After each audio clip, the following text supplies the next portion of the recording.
Hey guys, welcome to episode, is it number 8? I think it is, it's number 8. Ranking of my favorite albums, where I go from my favorite bands anyway, from I go from my least favorite to my favorite. One I'm really excited about. I wasn't going to do it tonight, but I got a Christmas tree behind me here. Me and my daughter are going to decorate it here in a minute, but I was like, babe, I think I'm going to try to do a video real quick. And other than the Beatles, this is my favorite band of all time. Definitely hands down.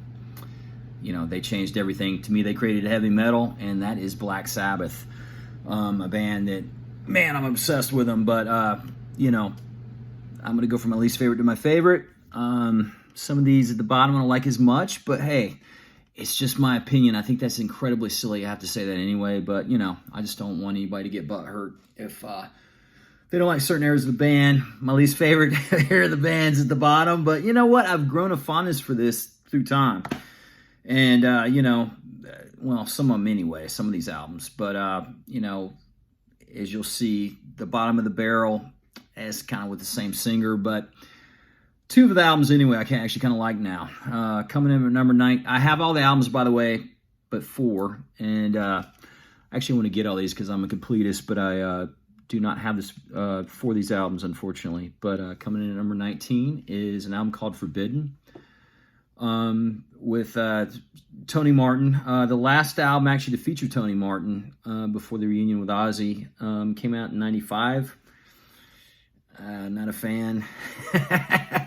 Not a fan really at all. I remember when this came out. I listened to it again recently just to make sure. And it still doesn't do much for me, unfortunately. Great singer, hell of a singer, Tony Martin. Great voice, but and again, you got to look at it from the perspective that all the Tony Martin era albums are, were supposed to be a Tony Iommi side project, especially after reading his book. But still don't like the album. Any album that's going to have Ice-T.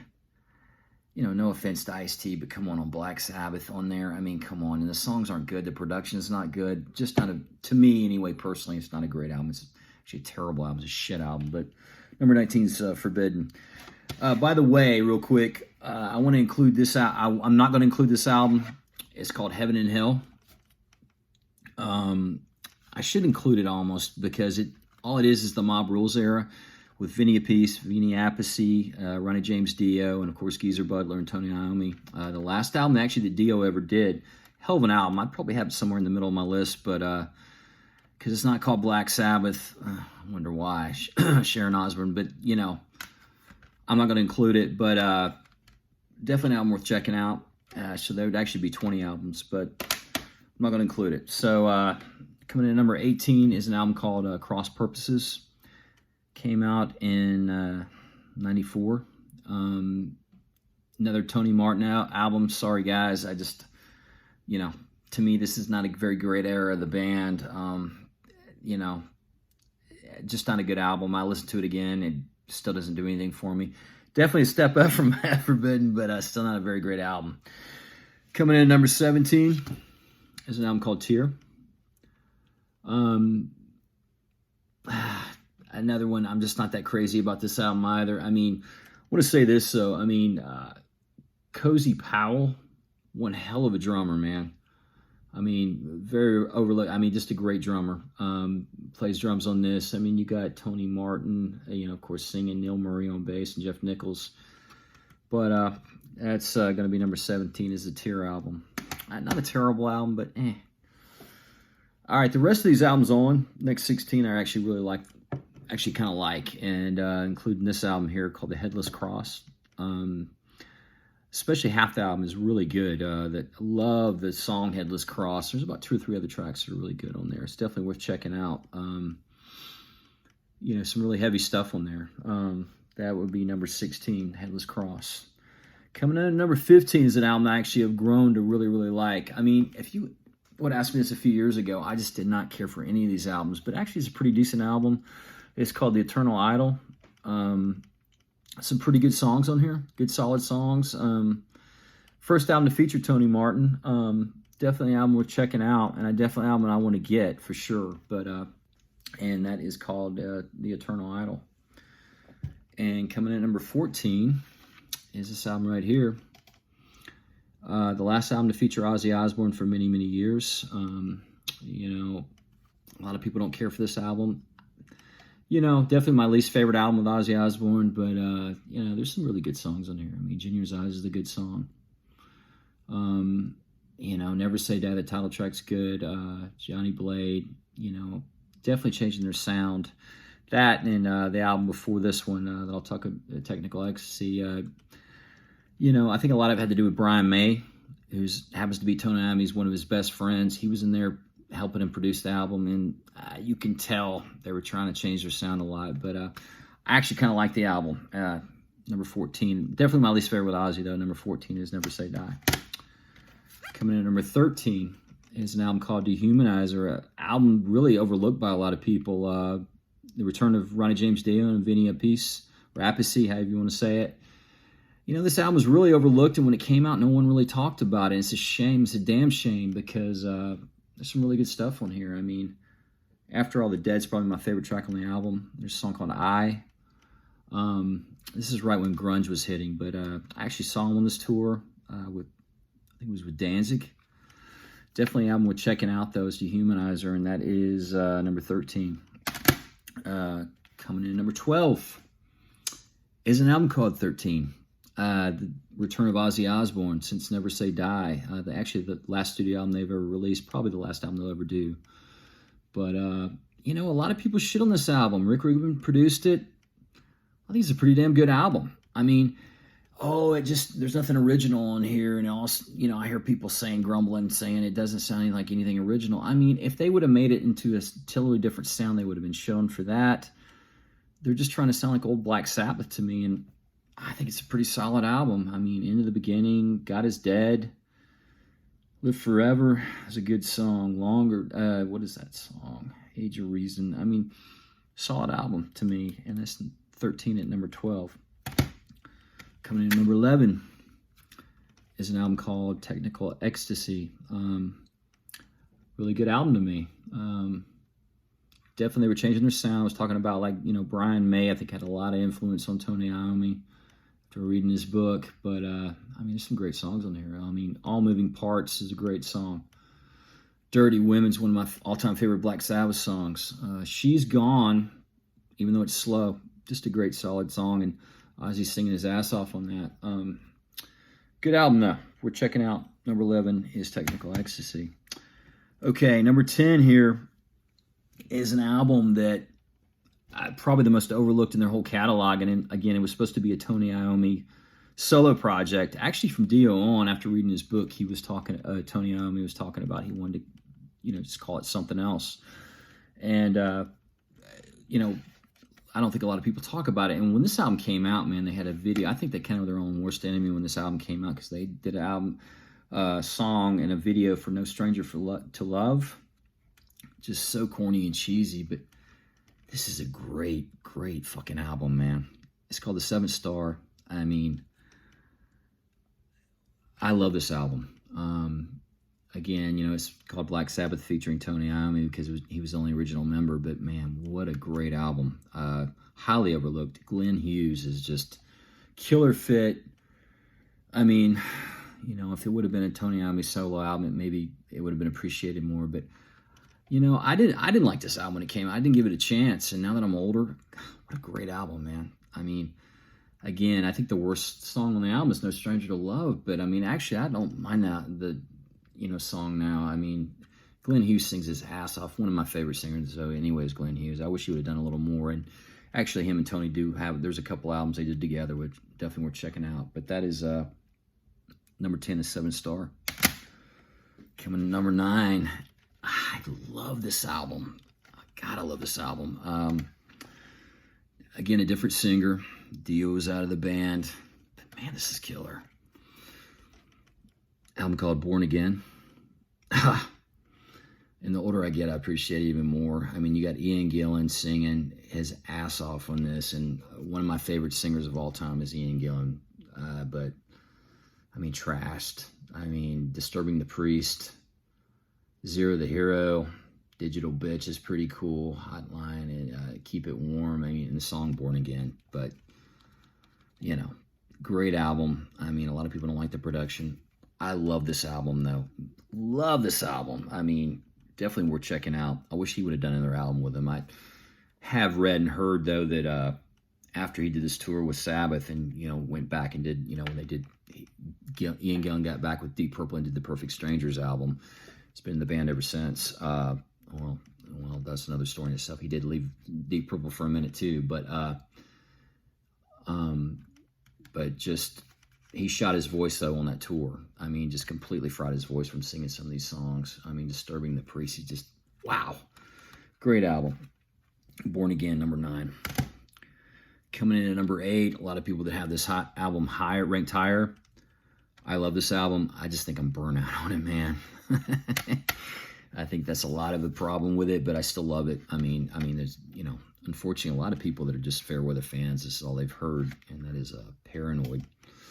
Great album, though. I mean, just from start to finish. I mean, you got War Pigs, Paranoid, I could probably never hear again. I'd be too soon for me, Iron Man as well. But, I mean, Electric Funeral, Hannah Doom, Rat Salad, Jack the Stripper. I mean, just Fairies Wear Boots. Great album. And that is, number 8 is Paranoid. Coming in number 7 is an album called Heaven and Hell, the first album to feature Ronnie James Dio. And Bill Ward's still in the band at this point, recorded with him. Great album, man. The rest of these, I feel bad about ranking this so high up, actually. This is a great album. Not a bad song on here to me, other than, Wishing Well is probably my least favorite, but I mean, Neon Nights, Children of the Sea is just killer. I mean, Die Young. Great album. And that is Heaven and Hell. Coming in number 6 is Volume 4. What a great album. Wheels of Confusion is one of my favorite songs. Supernaut, Snowblind, great song. Under the Sun. The only song I could do without, and Ozzy's redid it, did with his daughter and everything, just a cheesy song, is Changes. But other than that, one of my favorite Sabbath albums ever. I mean, the rest of these are just perfect to me. Volume 4. All right, top 5 is an album that is my favorite with Dio anyway. And that's The Mob Rules. First album to feature Vinny Appice. I know Carmine calls himself Carmine Appice. He wants to be called Appice. I don't know. But just a great album. I mean, I hate the glare, guys. Sorry. But Voodoo, one of my favorite Black Sabbath songs. The Sign of the Southern Cross. The Mob Rules. Falling Off the Edge of the World. Oh, man. Over and over. I feel bad ranking this, but hey, man, I got my top 4 and my, the reason why I do, but this is a great album. Perfect. Number 5 is The Mob Rules. Coming in at number 4, Master of Reality. That a lot of people said this album started a lot of, the doom stoner rock that you hear today. But, I mean, to me, Black Sabbath created heavy metal. I mean, Black Sabbath, before Black Sabbath, there was no heavy metal. But, I mean, just a great album from start to finish. Sweet Leaf, After Forever, Children of the Grave, Lord of This World, Into the Void. Number 4 is Master of Reality. Coming in at number 3, Sabbath, Bloody Sabbath. Crazy album cover, too. I mean, just from start to finish. I mean, they started getting a lot more experimental at this point. But, I mean, just a great album. I mean, from start to finish. I mean, Sabracadabra, Killing Yourself to Live. Who Are You? Of course, the title track. Sabbath, Bloody Sabbath. Top 2. I went back and forth a little bit with these. My uncle actually turned me onto this, and to me, this is the first album that has created heavy metal. A lot of people say it's more of a blues rock album. I don't agree. I mean, it's just this title track. I mean, first heavy metal song probably ever made. Look at that album cover. Black Sabbath, Black Sabbath. I mean, a lot of people don't consider this their favorite album. I love this album. It's the first album I ever heard by them because my uncle turned me onto them. I was very young. I mean, I got into them like around the same time I got into Kiss. But, Black Sabbath, The Wizard, Wasp, Behind the Wall of Sleep, Wicked World. Just a great album. changed it all, man. 1969 Black Sabbath. And coming in at number 1, I love this album and still listen to it a lot to this day. Sabotage. Just a great album from start to finish. I mean, God, what a good album. Hole in the Sky, Symptom of the Universe. I mean, Megalomania, Thrill of It All. Am I Going Insane? The Writ. I mean, a lot of people don't,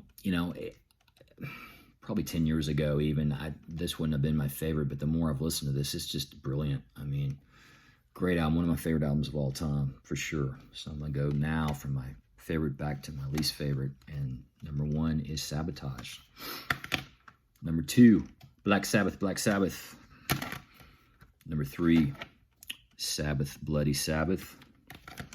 Number 4, Master of Reality. Number 5, The Mob Rules. Number 6, Volume 4. Number 7, Heaven and Hell. Number 8, Paranoid.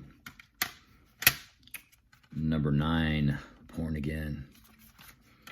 Number 10, album, again, I'd highly recommend checking out, 7-star. I'm still doing it right. Number 11, Technical Ecstasy, excuse me. Number 12, 13. Number 14, number 13 is Dehumanizer. Almost messed up there. Number 14, Never Say Die.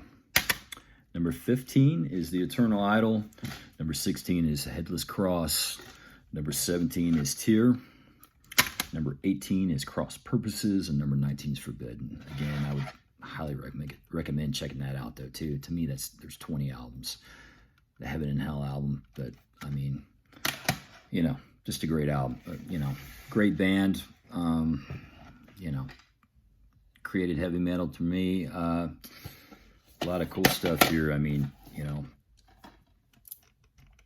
Black Sabbath story. There's volume 1 and volume 2. This is definitely worth checking out. I mean, they got so much. I'm not going to show everything. But I mean, a lot of the reunions with Ozzy, Gathering Their Masses, The Last Supper, just killer. The Heaven and Hell stuff too is really good. I mean, they got a lot of good stuff. But yeah, guys, I hope you like it. Hope you, if you do like it, hit like and subscribe. I'm just doing this for fun, just for a good time. And any of my buds see this and want to do a video with me, please do it, man. I'm just doing it to have a good time, and hopefully I'll get some ideas from some people, and they give me some more bands to do. I mean, I got about 35 in mind or more, but I'm just gonna keep going, and see how it goes. But thanks for watching it, and I'll talk to you guys soon. Later.